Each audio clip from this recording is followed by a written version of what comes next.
Close your eyes and imagine a world on fire, where entire nations rise and fall, where leaders gamble with the fate of humanity. Ordinary people are swept into the greatest conflict in history. Tonight, as you drift into sleep, let me take you on a journey through the entire story of World War II, from its explosive beginning to its dramatic end. This is not just history. This is the story of how the modern world was forged in the fire of war. Before World War II erupted, the world was already walking on a thin line. The memories of World War I were still fresh. Millions of people had died, empires had fallen, and entire nations were left in ruins. The Great War was supposed to be the war that ended all wars, but instead, it planted the seeds for an even bigger conflict. By the 1920s and 1930s, countries were trying to recover, but deep anger and fear still lived inside their people. Germany, in particular, was humiliated by the Treaty of Versailles. This treaty forced Germany to pay huge amounts of money, give up land, and accept full blame for the war. The German people felt crushed, poor, and hopeless. Their economy collapsed, inflation destroyed savings, and unemployment left families starving. Out of this chaos rose a man who promised to restore Germany's pride and power: Adolf Hitler. With fiery speeches, he told the people that Germany had been betrayed, and that he would make the nation strong again. Millions believed him. At the same time, Italy was ruled by Benito Mussolini, who wanted to bring back the glory of the Roman Empire. He built a dictatorship, crushed his enemies, and dreamed of expanding Italy's territory. In Japan, military leaders gained power and pushed the nation toward expansion. They wanted resources, land, and dominance in Asia. Slowly, the world was dividing into two camps: democracies like Britain, France, and later the United States, and dictatorships like Germany, Italy, and Japan. The 1930s became a decade of rising tension. Japan invaded Manchuria in 1931 and later attacked China in 1937, committing brutal acts that shocked the world. Hitler began breaking the rules of the Versailles Treaty, rebuilding Germany's army, and taking back lost land. In 1936, Germany and Italy formed an alliance, soon joined by Japan, creating what was called the Axis powers. On the other side, Britain and France tried to keep peace by avoiding direct conflict, a policy known as appeasement. But peace was fragile. The League of Nations, created to prevent wars, was weak and powerless. It could not stop aggression. Dictators saw this weakness as an opportunity to push further.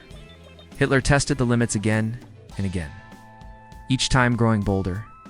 By 1938, he took Austria into Germany. And when he set his eyes on Czechoslovakia, Britain and France gave in, hoping it would be the last demand. But it was only the beginning. The world was like a volcano ready to erupt. Every move, every invasion, every speech pushed nations closer to the edge.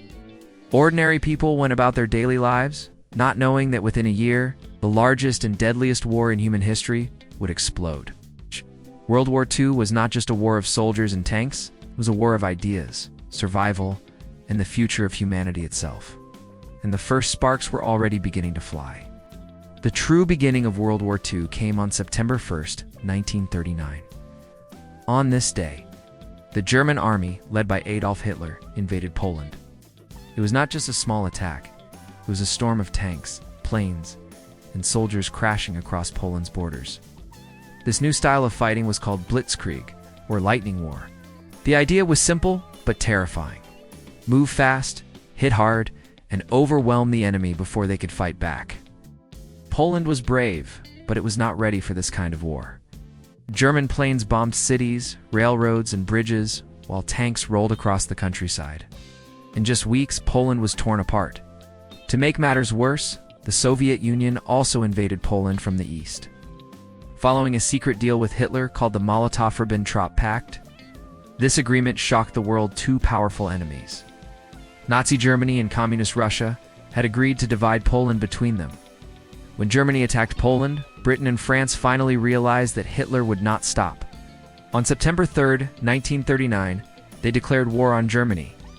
The Second World War had officially begun. For people across Europe, fear spread like wildfire. Families listened to radios in silence, wondering if bombs would soon fall on their own cities. The early months of the war were strange. in Western Europe, there was little fighting at first. This period was called the Phony War, because although Britain and France had declared war, their armies mostly waited behind defenses. But in the east, Poland was suffering. By the end of September 1939, the nation was crushed and divided between Germany and the Soviet Union. For Hitler, this victory was only the first step. He had bigger plans to dominate all of Europe. He believed Germany needed living space, and he was ready to take it by force. Meanwhile, Britain and France tried to prepare for the storm they knew was coming. Soldiers dug trenches, built defenses, and civilians practiced air raid drills. Everyone sensed that something massive and unstoppable was on the horizon. Across the world, other nations watched carefully. In the United States, President Franklin D. Roosevelt promised to stay out of European wars. But he also warned Americans that danger was growing. In Asia, Japan saw the chaos in Europe as a chance to expand its own empire. The world was dividing into two camps, and soon, almost every continent would be dragged into the fight. The invasion of Poland was more than just the start of a war. It was the opening act of a global tragedy, showed the world the terrifying power of blitzkrieg, revealed Hitler's ruthlessness, proved that peace through appeasement had failed. Millions of people, from farmers to factory workers, from children to kings, would now be caught in a conflict that would decide the future of the world. And in the months ahead, the war would spread like fire across Europe, consuming one nation after another. After the invasion of Poland, the world expected the war to settle into a slow fight like World War I. Britain and France believed their defenses were strong enough to hold back Germany.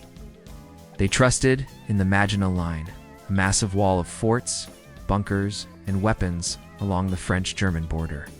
To them, this barrier was unbreakable. But Hitler had other plans. In the spring of 1940, Germany turned its attention west. Instead of attacking the Maginot Line directly, Hitler surprised everyone by invading through Belgium and the Netherlands. This was the same path Germany had used in World War I, but this time they moved with lightning speed. The Blitzkrieg storm swept across Belgium, crushing armies and sending civilians fleeing in terror. German planes rained bombs from the sky, while tanks thundered down roads, splitting Allied forces apart. By May, German troops had pushed deep into France. The French and British armies were caught off guard, unable to keep up with the speed of the German advance. Towns fell one after another and panic spread across the country. The French people, who had suffered so much in World War I, now faced another nightmare. One of the most dramatic moments came at Dunkirk. Hundreds of thousands of British and French soldiers were trapped on the beaches surrounded by German forces. It seemed certain they would be captured or killed. But in one of history's most extraordinary rescues, the British launched Operation Dynamo. Warships, fishing boats, and even small private vessels sailed across the English Channel to save the stranded troops. Over 300,000 soldiers were evacuated. Winston Churchill, Britain's new Prime Minister, called it a miracle of deliverance. Still, much equipment and weapons were left behind, and France was weakening fast. On June 14, 1940, German troops marched into Paris. The sight of Nazi soldiers parading through the French capital shocked the world. The French government surrendered soon after, and Hitler had achieved one of his greatest victories.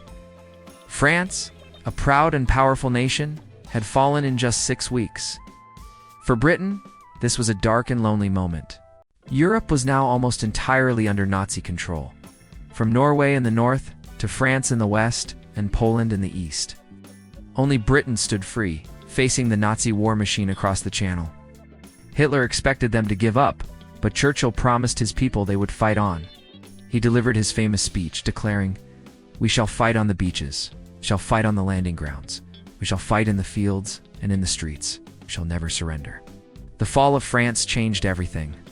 It showed the terrifying strength of Germany's new warfare, shattered the balance of power in Europe, and left Britain as the last hope for freedom. But Hitler was not finished. He now prepared for his next great challenge, the conquest of Britain itself. With France defeated, Adolf Hitler turned his eyes toward Britain. He believed that once Britain was out of the way, Nazi Germany would rule all of Western Europe. But to conquer the island nation, he first needed control of the skies. This set the stage for one of the most dramatic air battles in history, the Battle of Britain. In the summer of 1940, Hitler launched Operation Sea Lion, his plan to invade Britain. But before German soldiers could cross the English Channel, the Luftwaffe German Air Force had to destroy the Royal Air Force RAF. If Germany ruled the skies, they could bomb cities freely and land troops on British shores. It seemed like a matter of time before Britain would collapse. The Luftwaffe began with massive air raids. German planes targeted radar stations, airfields, and British factories. Day after day, hundreds of bombers and fighters roared across the Channel, filling the sky with the thunder of engines and explosions. Britain's defense seemed hopeless. The RAF was badly outnumbered. Yet, what the British lacked in numbers, they made up for in courage, innovation, and sheer determination. The RAF used a new technology called radar, which allowed them to detect incoming German aircraft before they arrived. This gave British pilots precious minutes to scramble their fighters into the air.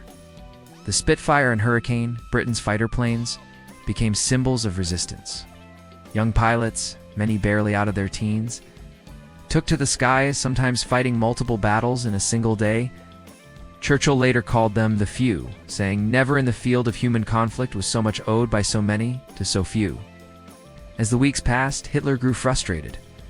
The RAF refused to be broken, so he changed tactics.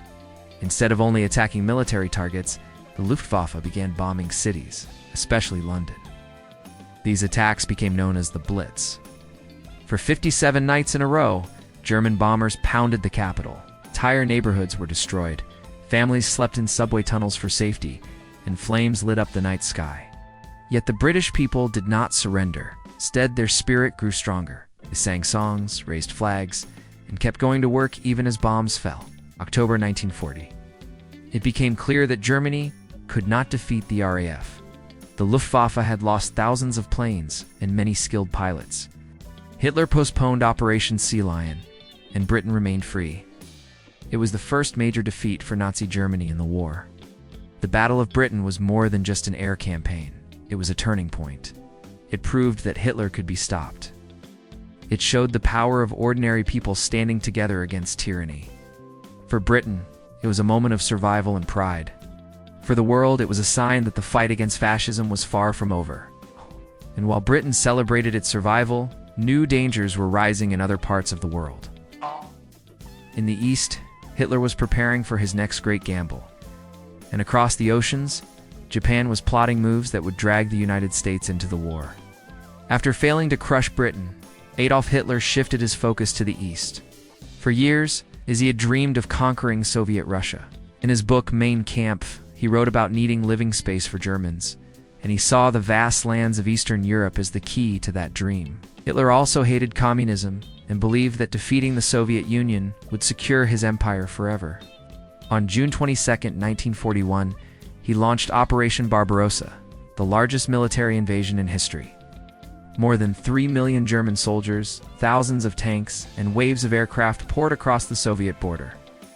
The plan was simple: crush the Red Army quickly, take Moscow before winter, and force the Soviet Union to collapse. At first, the invasion was a shocking success. The Soviet Union was caught off guard, even though Stalin had been warned several times about a German attack.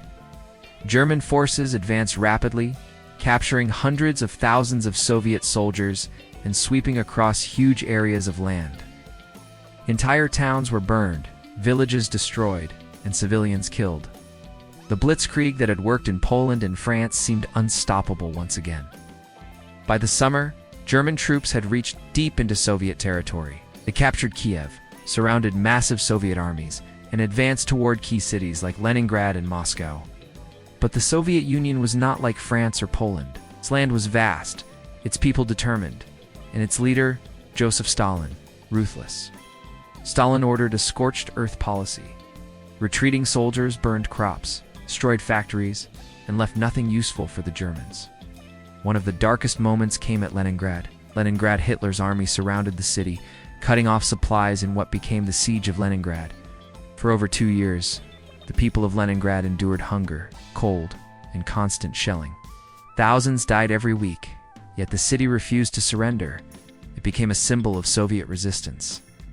By October, the Germans were at the gates of Moscow. Victory seemed within reach. But then nature itself turned against them. The infamous Russian winter arrived early, and the German army was not prepared. Soldiers lacked proper winter clothing, engines froze, and tanks broke down in the snow. Meanwhile, the Soviets launched a massive counterattack, pushing the Germans back from Moscow.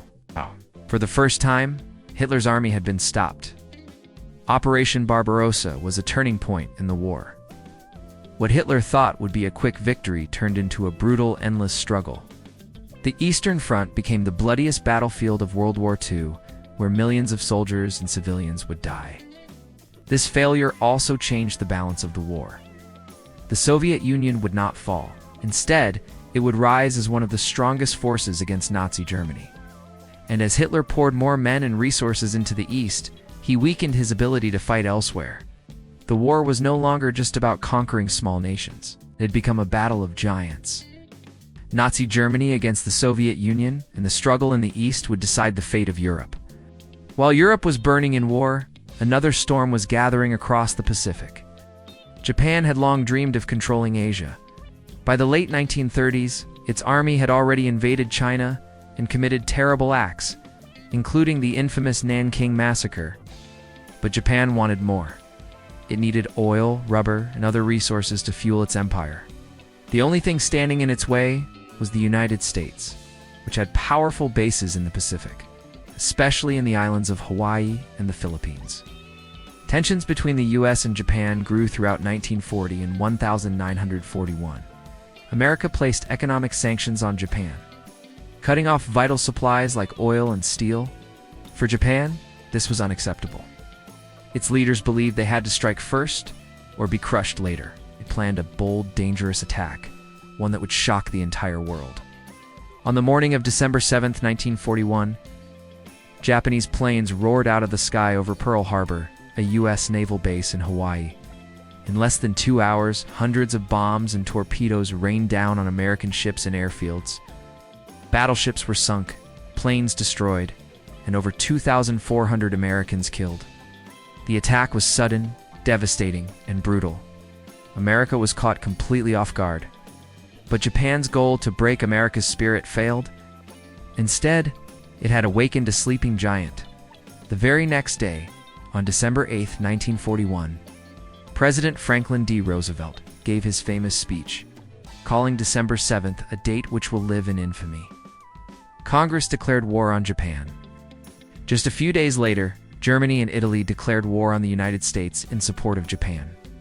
Suddenly, the world's largest economy and industrial power was fully in the fight. For Americans, Pearl Harbor was a turning point. Before the attack, many people wanted to stay out of European wars. But after Pearl Harbor, the nation was united in anger and determination. Young men rushed to join the Army and Navy, factories switched to producing tanks and planes, and women entered the workforce in massive numbers to support the war effort.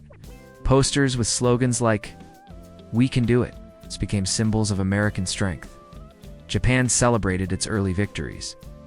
In the months after Pearl Harbor, its forces swept across the Pacific, capturing the Philippines, Hong Kong, Singapore, and many islands. But the United States, fueled by its enormous resources and the determination of its people, began preparing for a long, grinding war. Pearl Harbor did more than bring America into the war. It transformed World War II into a truly global conflict. Now, battles would be fought not just in Europe, but across the oceans of the Pacific. The Allies gained a powerful new partner, and the Axis had awakened an enemy with almost limitless industrial might. From this moment on, World War II became a fight for survival on a worldwide scale. And while Japan celebrated its temporary triumph, it had unknowingly set in motion its own eventual defeat. While Europe and the Pacific were boiling with war, another front opened in the burning sands of North Africa. Here, armies clashed in deserts stretching from Egypt to Libya, fighting not only each other but also the harsh heat, endless sand, and lack of water. It was a battlefield like no other. Tanks bogged down in dunes, supply lines stretched thin, and soldiers battling under the scorching sun. At first, Italy led the campaign. Mussolini dreamed of building a new Roman Empire in Africa, so in 1940, Italian forces invaded British-controlled Egypt from Libya. But the Italians were not prepared. They lacked proper supplies and strong leadership. The British, though outnumbered, struck back with a powerful counterattack, pushing the Italians far west and capturing tens of thousands of prisoners. Mussolini's dream was crumbling. Seeing his ally in trouble, Hitler sent help. The Afrika Korps, commanded by one of his most skilled generals, Erwin Rommel. Rommel quickly earned the nickname the Desert Fox because of his clever tactics and ability to strike fast. Under his leadership, German tanks swept across the desert, outsmarting the British again and again. Rommel became a legend, respected even by his enemies. The war in North Africa was a back-and-forth struggle. One moment, the British were winning. The next, Rommel's forces pushed them back. Battles often centered around supply lines. Whoever controlled fuel, water, and food had the advantage. Desert storms, scorching heat in the day, and freezing nights made life miserable for the soldiers. Vehicles broke down in the sand, and both sides had to fight the environment as much as the enemy.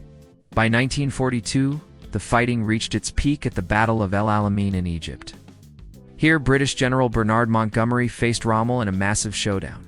The British had more tanks, more supplies, and strong defenses. After weeks of brutal fighting, Montgomery launched a crushing counterattack. The German and Italian forces were finally pushed back. Winston Churchill later said of El Alamein, "Before Alamein, we never had a victory. After Alamein, we never had a defeat." At the same time, the United States had entered the war and sent troops to North Africa. In Operation Torch, late 1942, American and British forces landed in Morocco and Algeria. This trapped Rommel's army between Montgomery as British troops in the east and the new Allied forces in the west. By May 1943, the Axis forces in North Africa surrendered.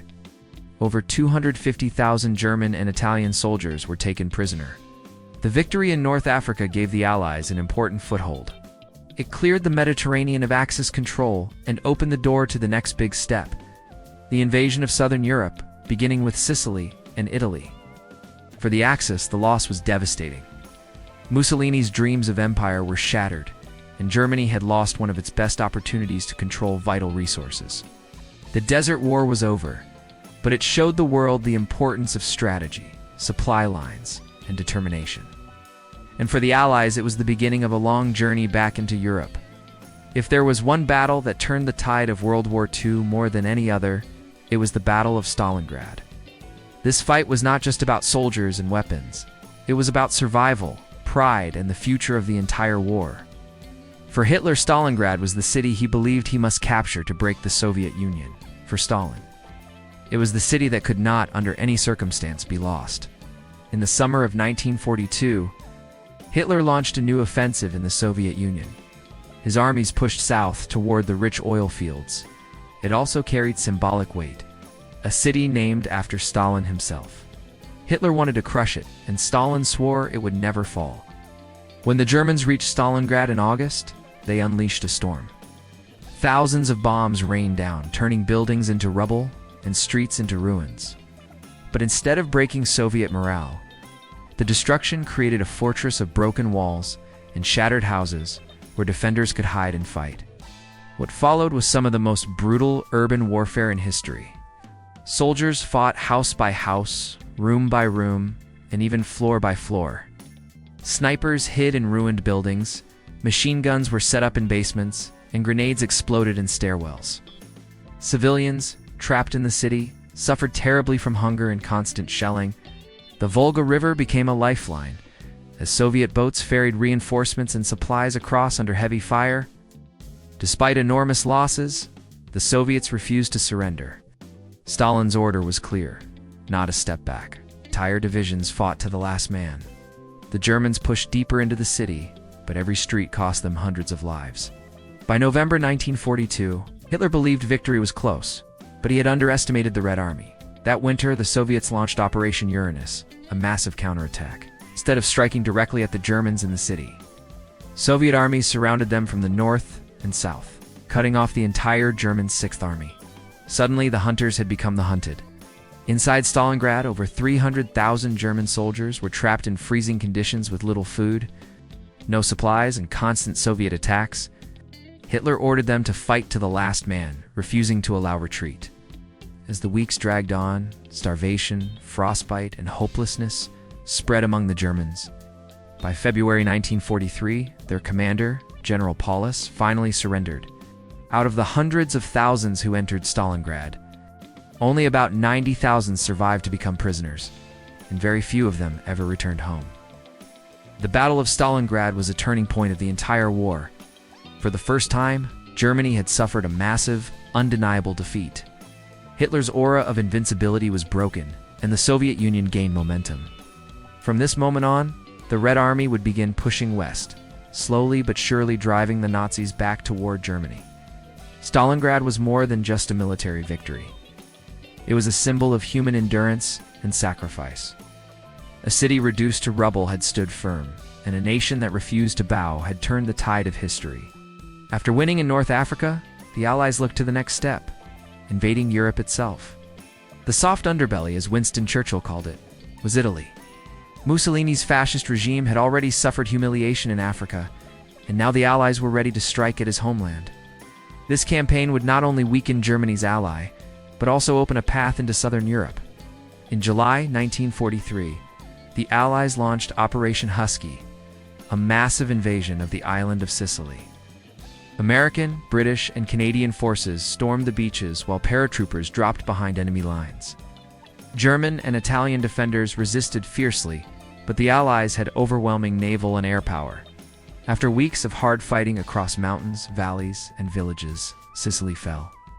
The success shook Mussolini's grip on power. Back in Rome, Italians were tired of war. Cities had been bombed, food was scarce, and many no longer believed in Mussolini's promises of glory. On July 25, 1943, Mussolini was arrested by his own government after losing the support of King Victor Emmanuel III. Crowds in Italy cheered his downfall. It was a dramatic fall from power for the man who once claimed he would restore the Roman Empire. But the war in Italy was far from over. In September 1943, the Allies invaded the Italian mainland. At first, German forces allowed the Italians to switch sides. Italy signed an armistice with the Allies. But Hitler quickly moved in, turning Italy into a new battleground. German troops rescued Mussolini from prison and set him up as the leader of a puppet state in northern Italy, while real power rested with German commanders. The Allied advance through Italy was slow and painful. The geography of the country made fighting difficult. Steep mountains, narrow roads, and rivers turned into defensive lines by the Germans. One of the toughest battles came at Monte Cassino, where the Allies fought for months to break through. Entire towns were destroyed, ancient monasteries bombed, and thousands of soldiers lost their lives. In June 1944, after nearly a year of bitter fighting, the Allied forces finally entered Rome, liberating the First Axis capital. The victory gave the Allies hope, but the war in Italy dragged on until 1945, as German troops stubbornly defended the northern regions. Meanwhile, Mussolini's story ended in tragedy. In April 1945, as Germany was collapsing, Mussolini tried to escape to Switzerland with his mistress, but he was captured by Italian partisans. On April 28, 1945, he was executed, and his body was hung publicly in Milan as a warning to all fascists. The invasion of Italy showed both the strength and the limits of the Allied armies. It proved that the Axis could be defeated in Europe, but it also revealed how costly each step would be. Still, every victory brought the Allies closer to the ultimate goal, invading Hitler's fortress Europe through France. By 1944, the Allies knew that defeating Hitler would require a direct strike into Western Europe. The Soviet Union was pushing back on the Eastern Front, but Stalin demanded a second front to ease the pressure. Britain and America agreed. It was time for the greatest invasion in history. This operation was called Operation Overlord, but the world remembers it simply as D-Day. The chosen landing site was Normandy, a stretch of coast in northern France. Months of careful planning went into the invasion. Thousands of ships were gathered, carrying soldiers, tanks, and supplies. Airplanes prepared to bomb German defenses and drop paratroopers behind enemy lines. Secrecy was vital. The Germans expected an invasion, but Allied deception plans tricked them into believing it would come at Pas-de-Calais, not Normandy. On the night of June 5, 1944, the operation began. Paratroopers jumped into darkness, landing across the countryside. Many were scattered and lost, but their bravery caused chaos behind German lines. In the early hours of June 6, 1944, the largest amphibious invasion in history unfolded. Over 156,000 Allied soldiers prepared to storm the beaches. The beaches were divided into 5 code names: Utah, Omaha, Gold, Juno, and Sword. American forces landed at Utah and Omaha, the British at Gold and Sword, and the Canadians at Juno. As the landing craft hit the shores, German defenses opened fire. Machine guns, artillery, and mines tore into the waves of soldiers. At Omaha Beach, the fighting was especially horrific. Men were cut down before even reaching the sand, and the sea turned red with blood. Yet, through sheer courage, small groups of soldiers fought their way up the cliffs and destroyed German positions. By the end of the day, the Allies had secured a fragile foothold in France. The cost was high.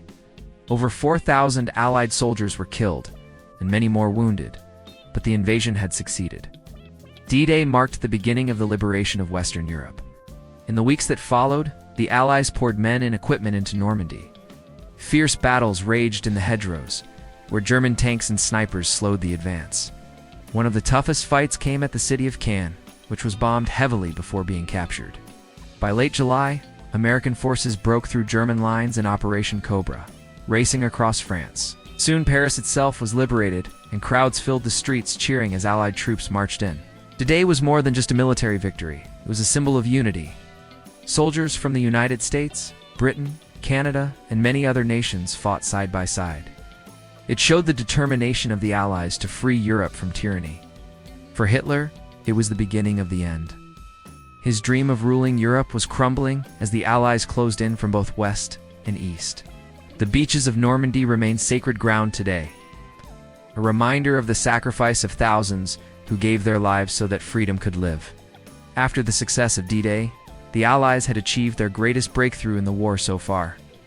But securing the beaches was only the first step. The real challenge was to push across France, break through German defenses, and begin the march toward Germany itself. The summer of 1944 became a turning point, as towns and cities across France were freed from Nazi control.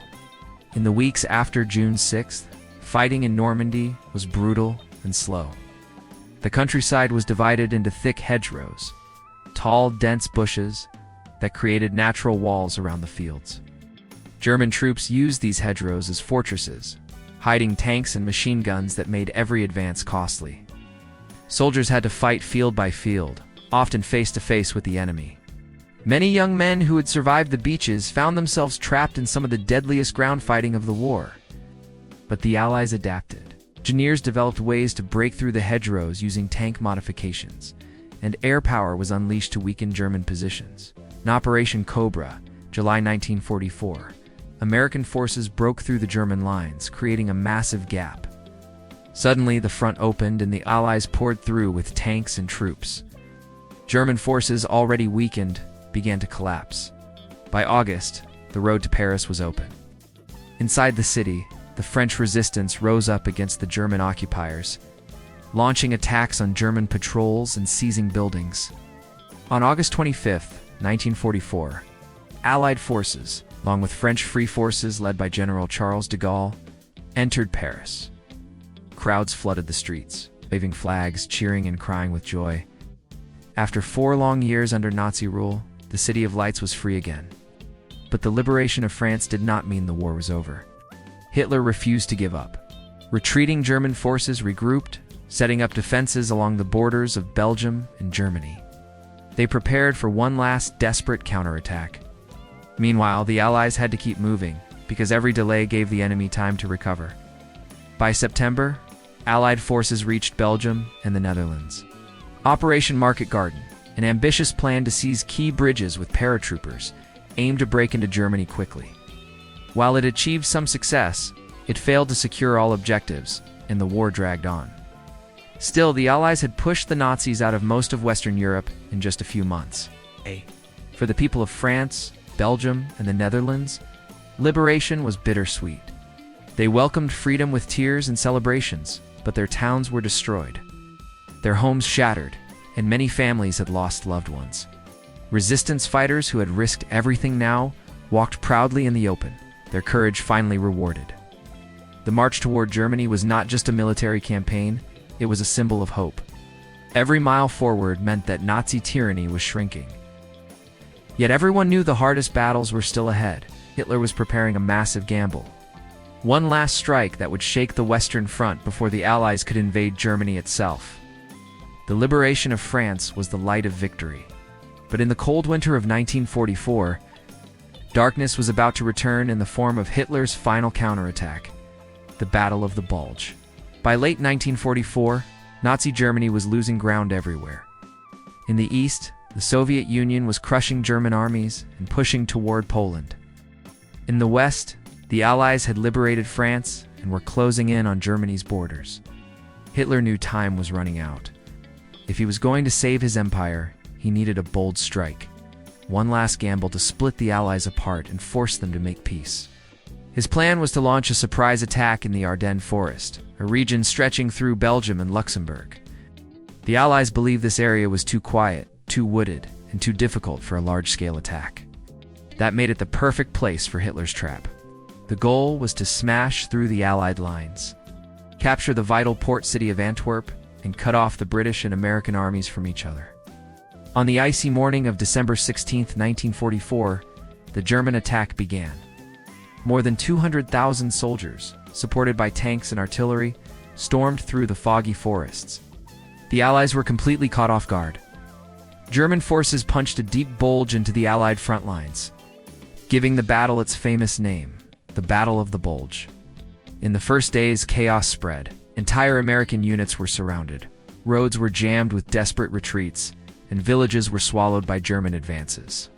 At Bastogne, a key crossroads town, American paratroopers from the 101st Airborne Division found themselves surrounded by German forces. Supplies ran out, the cold was unbearable, and German commanders demanded surrender. But the American commander, General McAuliffe, gave a one-word reply: nuts. The defenders held firm, and their resistance became legendary. Meanwhile, the weather played a crucial role. Heavy fog and snow grounded Allied planes, preventing air support. But as the skies cleared later in December, Allied aircraft roared back into action, bombing German tanks and cutting supply lines. The German advance slowed, and the Allies counterattacked fiercely. By January 1945, the battle was over. The Allies had closed the bulge, pushing the Germans back to where they started. The cost was enormous, over 80,000 American casualties and nearly 100,000 German losses. It was the largest battle fought by the U.S. Army in World War II, and one of the bloodiest of the entire war. For Germany, the failure of the Ardennes offensive was a disaster. They had spent their last reserves of men, tanks, and fuel. From this point on, Germany could no longer launch major attacks. The Reich was collapsing, and its defeat was now only a matter of time. The Battle of the Bulge was Hitler's last gamble, a desperate attempt to change the course of the war. Instead, it only hastened the end. The Allies had survived the surprise, held their ground, and were now ready to push into Germany itself.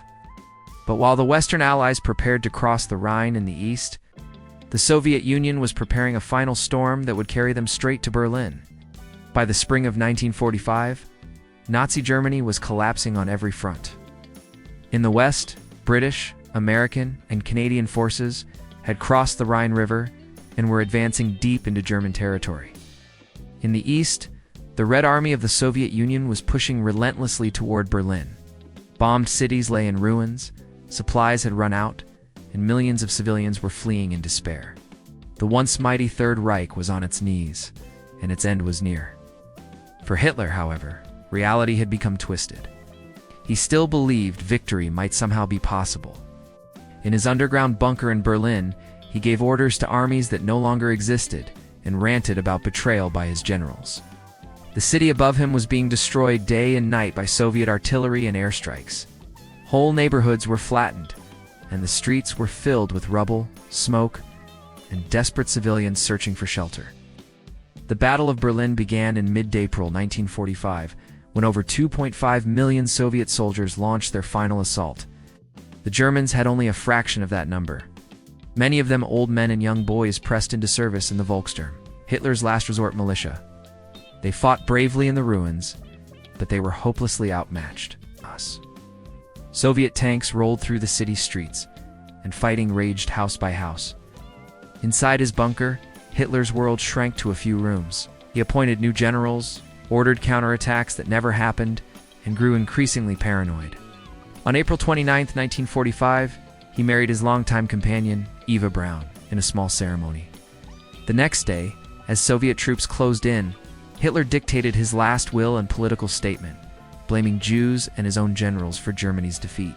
Then, refusing to be captured, he and Eva Braun took their own lives. Their bodies were burned in the garden outside the bunker. News of Hitler's death spread quickly, but the fighting did not end immediately. The defenders of Berlin continued for several more days. Civilians suffered terribly. Food was gone, water was scarce, and shells rained down without mercy. Finally, on May 2, 1945, the German defenders in Berlin surrendered. The red flag of the Soviet Union was raised over the Reichstag, the symbolic heart of Nazi power. The fall of Berlin marked the death of Hitler's dream of a 1,000-year Reich. In less than 12 years, his empire had risen, spread across Europe, and then collapsed in fire and blood. For the German people, the end was both relief and tragedy. The war had brought devastation beyond imagination, and now their cities were occupied by the victorious Allies. For the rest of the world, Hitler's death signaled that the war in Europe was almost over. Celebrations would soon erupt in London, Paris, Moscow, and New York. But before peace could truly return, the world had to face the full horrors left behind. The concentration camps, the Holocaust, and the enormous destruction that scarred an entire continent. The nightmare of Hitler was finished, but the shadow of his crimes would remain forever. World War II was not only a battle of armies, it was also a tragedy of unimaginable cruelty. At the heart of this darkness was the Holocaust, the systematic murder of 6 million Jews, along with millions of others, including Roma gypsies, disabled people, political prisoners, and anyone the Nazis considered undesirable. It remains one of the greatest crimes in human history. The roots of the Holocaust began long before the war. Hitler's Nazi ideology was built on hatred. He believed in the superiority of the so-called Aryan race and blamed Jews for Germany's problems. From the moment he came to power in 1933, Jews were targeted with laws that stripped them of rights, businesses, and citizenship. They were forced to wear the yellow Star of David, so they could be identified in public. Many thought it could not get worse, but it did. When the war began, Nazi policies turned from discrimination to extermination. Jews across occupied Europe were forced into ghettos, crowded, walled-off neighborhoods where hunger and disease killed thousands. Families were torn apart and conditions were unbearable. From there, the Nazis deported millions to concentration camps. First, these camps were prisons and labor camps. But soon, they became death factories. The most infamous of these was Auschwitz, in occupied Poland. Trains arrived daily, packed with men, women, and children. Upon arrival, Nazi officers decided who would live and who would die. The elderly, the sick, and young children were sent directly to gas chambers disguised as showers. Those who survived the first selection were forced into slave labor, enduring starvation, disease, and brutal treatment. The scale of the killings was staggering. Entire communities disappeared. By the end of the war, 2/3 of Europe's Jewish population had been murdered. The Nazis also targeted millions of others: Roma families, homosexuals, disabled people, Soviet prisoners of war, and resistance fighters. Each group suffered under a regime that believed their lives had no value. The Holocaust was not carried out by a few people alone. It required thousands of soldiers, guards, bureaucrats, and collaborators across Europe. Yet at the same time, there were stories of extraordinary courage. Ordinary men and women risked their lives to hide Jewish families, provide false papers, or help them escape. Heroes like Oskar Schindler saved hundreds by employing them in his factories. These acts of humanity shone like small lights in a world of darkness. When Allied soldiers liberated the camps in 1944 and 1945, they were horrified by what they found. Starving survivors, piles of bodies, and evidence of mass killings revealed the true scale of Nazi crimes. Many soldiers wept at the sight. The world could hardly believe such cruelty was possible. After the war, the Nuremberg trials were held to bring Nazi leaders to justice. The evidence was overwhelming, and many were sentenced for crimes against humanity. Yet no trial could undo the suffering of millions. The Holocaust is remembered not only as history but as a warning. It shows how dangerous hatred, prejudice, and blind obedience can become. It reminds us that silence in the face of evil allows evil to grow. Humanity's darkest hour must never be forgotten, because remembering is the only way to prevent it from happening again. By the spring of 1945, Europe was finally reaching the end of its long nightmare. After nearly 6 years of fighting, bombing, starvation, and death, the Allies were closing in on Nazi Germany from all sides. In the east, the Soviet Union had captured Berlin. In the west, British, American, and Canadian forces were sweeping across the heart of Germany. Adolf Hitler was dead, the Reich was collapsing, and millions of people waited anxiously for the final word: peace. On May 7, 1945, in the French city of Reims, German generals signed an unconditional surrender to the Allies. The next day, May 8, 1945, the surrender became official.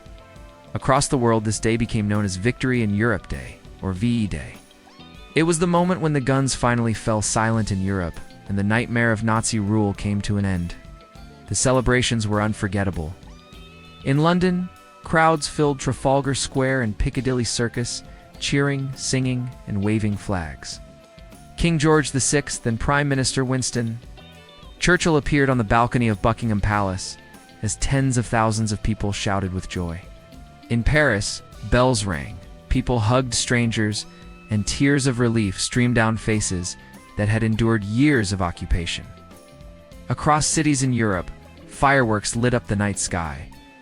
In the United States, where it was still May 7th when the news broke, people poured into the streets. In New York's Times Square, massive crowds cheered, danced, and kissed in celebration. For families who had lost loved ones, the day was bittersweet, but it was also filled with pride and relief. The war in Europe was finally over, yet behind the joy, the scars of war were everywhere. Entire cities lay in ruins. Families had been torn apart, and millions of soldiers and civilians had lost their lives. Refugees wandered through Europe with no homes to return to. The Holocaust had left a wound that would never fully heal. VA Day was a day of victory, but it was also a day of remembrance for the terrible price of freedom. For the Allies, victory in Europe did not mean the end of World War II. The fighting still raged in the Pacific, where Japan remained defiant. Soldiers who celebrated VE Day knew their war might not be over. Many expected to be sent to Asia for one last bloody campaign. Still, VE Day stood as a shining moment of unity and triumph.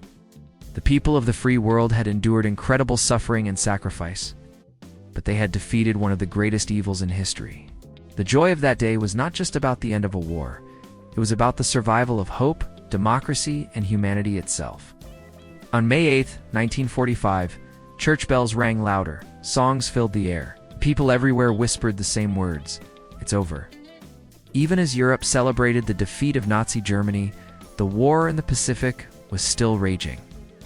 Japan had attacked Pearl Harbor in 1941, conquered vast territories across Asia, and built a defensive island empire stretching thousands of miles.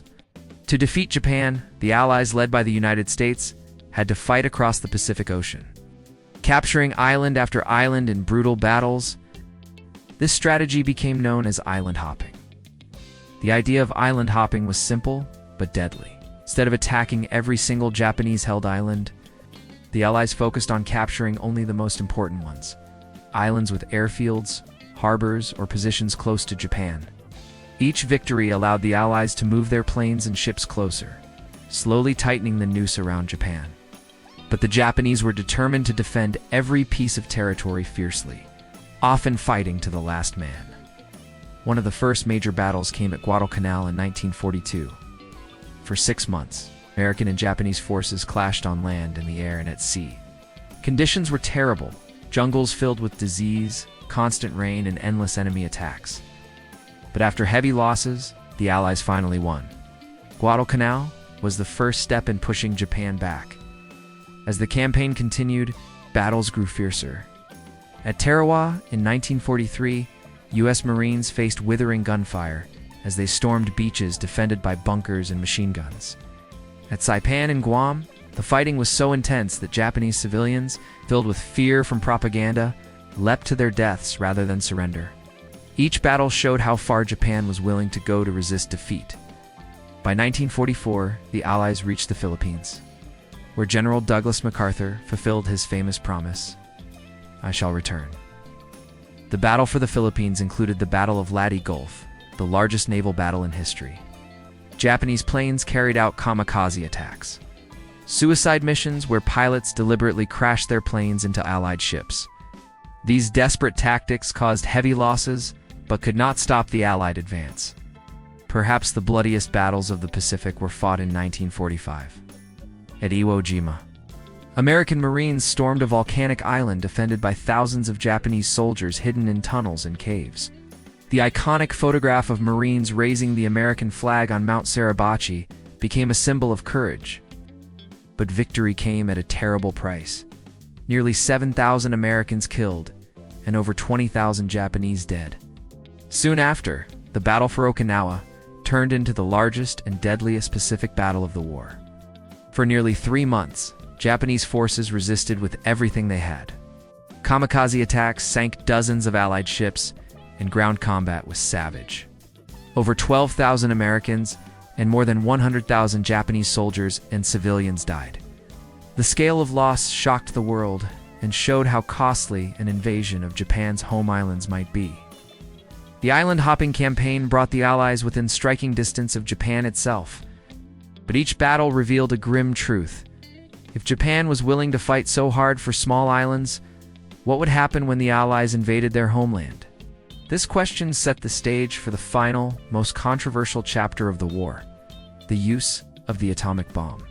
By the summer of 1945, Japan was on the brink of defeat. Its navy was destroyed, its air force crippled, and its cities reduced to rubble by relentless bombing. Yet Japan refused to surrender.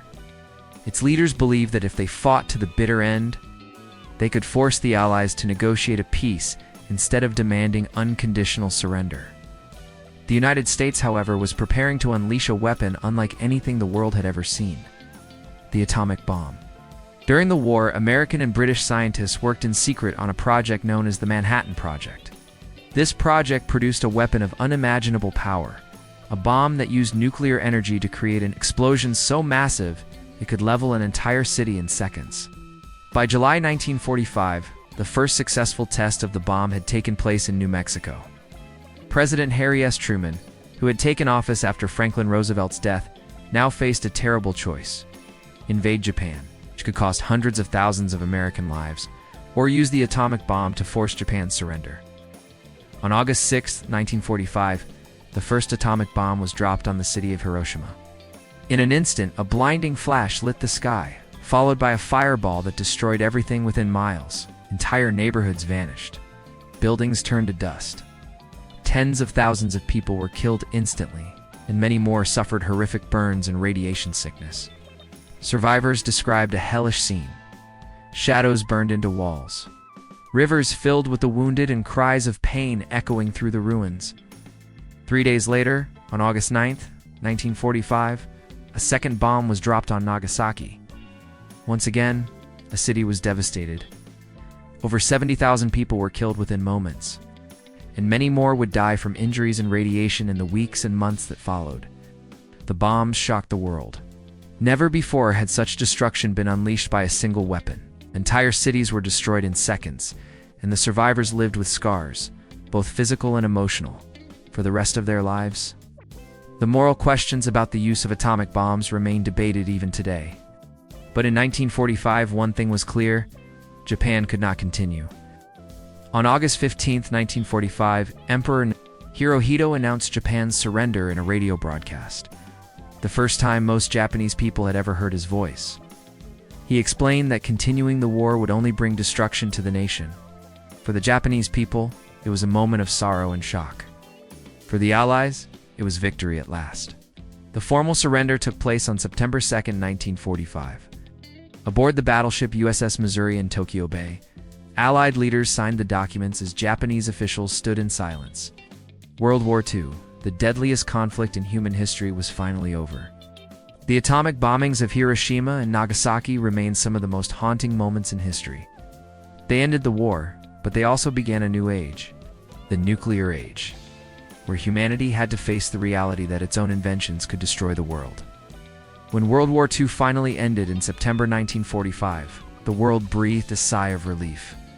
The most destructive conflict in human history had killed over 70 million people, left entire cities in ruins, and scarred generations with memories of horror.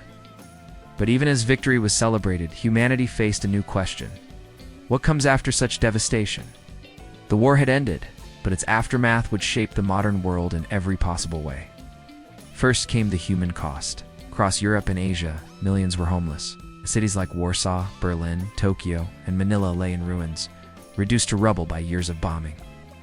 Refugees wandered from place to place, searching for missing family members or simply food and shelter. Entire villages had disappeared, and survivors of concentration camps were left weak and traumatized, unsure where to go. The scale of destruction was so great that in some places, it took years just to bury the dead and clear the rubble. Economically, the world faced a mountain of challenges. Factories, railways, and farms had been destroyed. Countries like Germany and Japan were shattered, their industries crushed. While the United States stood stronger than ever, America had become the world's new superpower, with its economy booming from wartime production. In contrast, Britain and France emerged victorious but exhausted, heavily in debt and struggling to rebuild. Politically, the war's end marked a massive shift in power. The old empires of Britain and France began to fade, while two new giants rose, the United States and the Soviet Union.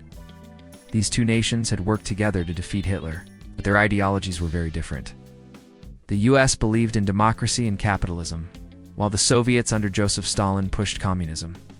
Very quickly, this rivalry hardened into a new conflict, the Cold War, a struggle for influence and power that would last for decades.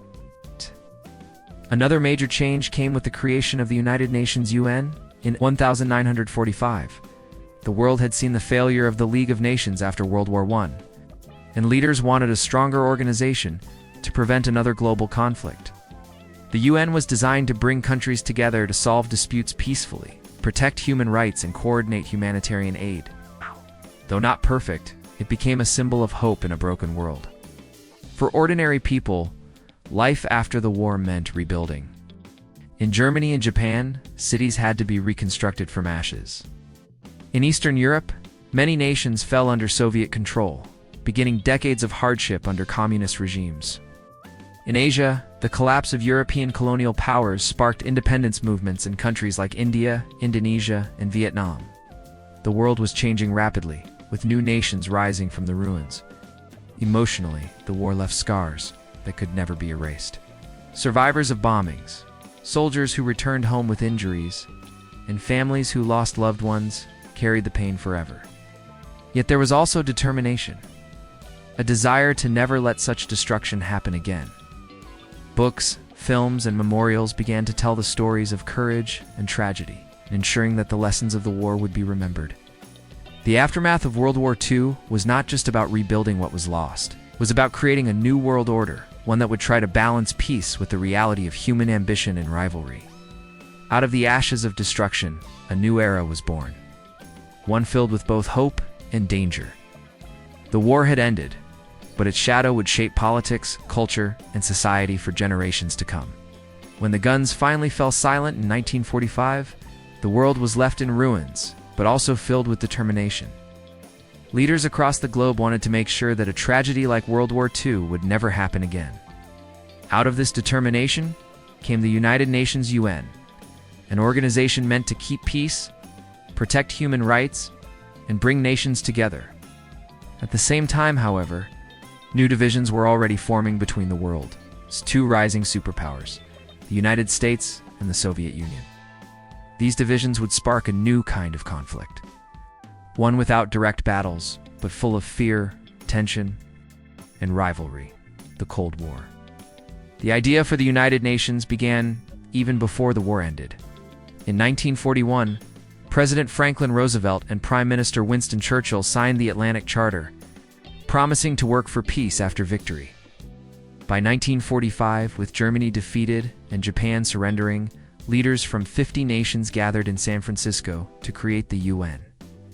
On October 24, 1945, the United Nations was officially born.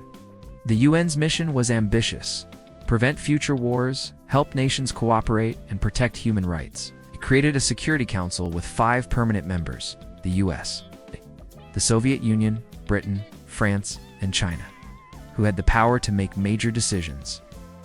It also formed organizations to handle food, health, education, and refugees. For a world exhausted by conflict, the UN was a symbol of hope. People believed it might finally bring lasting peace. But peace was not simple. Now the Allies had fought together to defeat Hitler. Their friendship quickly crumbled after the war. The United States and the Soviet Union had very different visions of the future. America supported democracy, free markets, and political freedoms.